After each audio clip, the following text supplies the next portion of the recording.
आप सभी को मेरा सादर नमस्कार। मैं बलराज ताम्रकार। आज हम चर्चा करेंगे अंतर्राष्ट्रीय राजनीति के विभिन्न सिद्धांतों पर। इसमें आज हम विषय लेते हैं व्यवस्थावादी सिद्धांत। व्यवस्थावादी सिद्धांत राजनीति विज्ञान में एक नवीन अवधारणा है, एक नया सिद्धांत है और ऐसे ही शब्द राजनीति विज्ञान में जीव विज्ञान से आया हुआ है और इसे वान वर्ट लेम्फे ने व्यवस्था शब्द का पहली बार जो है उपयोग किया। व्यवस्थावादी इसे यह राजनीति विज्ञान में समाजशास्त्र से आया है और 60 के दशक में ये काफ़ी लोकप्रिय हुआ।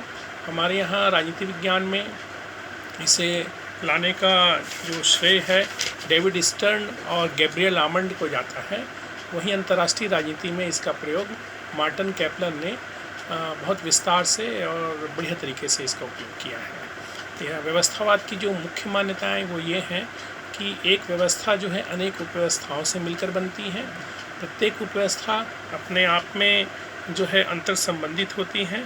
प्रत्येक उपव्यवस्था अपने आप में अंतर संबंधित होती हैं और मिलकर जो है संचालित होती हैं और कार्य करती हैं, है ना। दूसरी मान्यता है प्रत्येक व्यवस्था उपव्यवस्था अपने आप में विशिष्ट होती है, उसके कार्य विशिष्ट होते हैं, उसकी समस्याएं विशिष्ट होती हैं और उनकी समस्याएं भी विशिष्ट होती हैं। तीसरी बात, प्रत्येक जो उपव्यवस्था है वह प्रत्येक व्यवस्था जो है वह एक निश्चित पर्यावरण में काम करती है और पर्यावरण के साथ अनुकूलन करते हुए काम करती है और दोनों पर्यावरण के साथ व्यवस्था अंतःक्रिया करती है और दोनों एक दूसरे के साथ प्रभावित दोनों एक दूसरे को करते हैं। चौथी मान्यता ये है कि व्यवस्था एक निश्चित पर्यावरण में अनुकूलन करते हुए काम करती है। जिस दिन अनुकूलन समाप्त होता है वो व्यवस्था भी समाप्त हो जाती है, उसका स्थान एक नई व्यवस्था लेती है।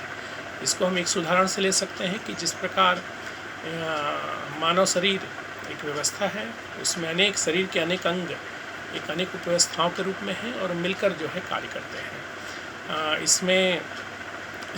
इसमें ये है पूरी मानव शरीर का हर अंग का अपना एक विशिष्ट कार्य होता है, उसकी समस्याएं विशिष्ट होती हैं और एक दूसरे से अंतर संबंधित होती हैं, मिलकर काम करती हैं। हम भी एक निश्चित पर्यावरण में काम करते हैं, पर्यावरण के साथ अनुकूलन करते हुए काम करते हैं। जिस दिन अनुकूलन और हमारे पर्यावरण के बीच क्रिया प्रतिक्रिया चलती रहती है, जिस दिन अनुकूलन समाप्त होता है उस दिन जो है हमारी मृत्यु जाती है और हमारा स्थान कोई और लेता है। तो व्यवस्थावादी सिद्धांत ये मुख्य इसकी मान्यताएं हैं। राजनीति विज्ञान में राजनीति विज्ञान में देखें, अंतर्राष्ट्रीय राजनीति में इसका प्रयोग मार्टिन कैपलर ने किया है। मार्टिन कैपलर मानते हैं कि अंतर्राष्ट्रीय की एक गतिशील जो है ये व्यवस्था है और गतिशील और क्रियाशील अंतर्राष्ट्रीय व्यवस्था है।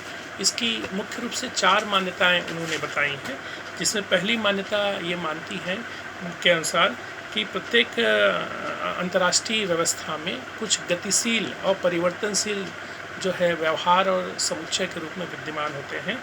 दूसरी मान्यता होती है कि ये व्यवहार के जो समुच्चय हैं विभिन्न तत्वों के घनिष्ठ आंतरिक जो प्रतिक्रियाएं और अंतर संबंधों के परिणाम स्वरूप इनका जन्म होता है।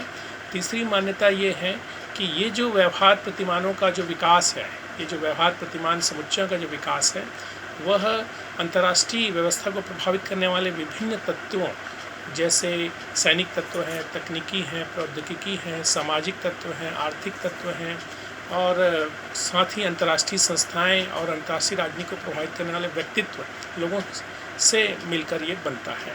ये ऐसी मान्यता है। अंतर्राष्ट्रीय राजनीति में ये इसकी चौथी मान्यता है। कैपलन का ये कहना है कि अंतर्राष्ट्रीय जो व्यवस्था है यह भी जिस प्रकार धीरे धीरे क्रमिक बदलाव और परिवर्तनों से होते हुए गुजरती, जिस प्रकार व्यवस्था में सामाजिक आर्थिक क्षेत्र में परिवर्तन आने से व्यवस्था में बदलाव आता है, तो ये भी अंतर्राष्ट्रीय राजनीति भी इससे प्रभावित होती है।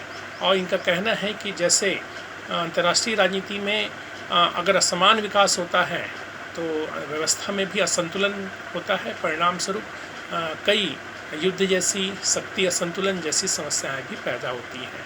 और एक संतुलित विकास होने पर, जिस प्रकार मानव शरीर का संतुलित विकास होने पर एक संतुलित शरीर का निर्माण होता है, इसी प्रकार एक संतुलित व्यवस्था का निर्माण होने पर संतुलित अंतर्राष्ट्रीय राजनीतिक व्यवस्था का निर्माण होता है। असंतुलन की स्थिति में अनेक शक्ति संघर्ष युद्ध जैसी समस्याएं निर्मित होती हैं, ऐसा कहते मुझे कहना है।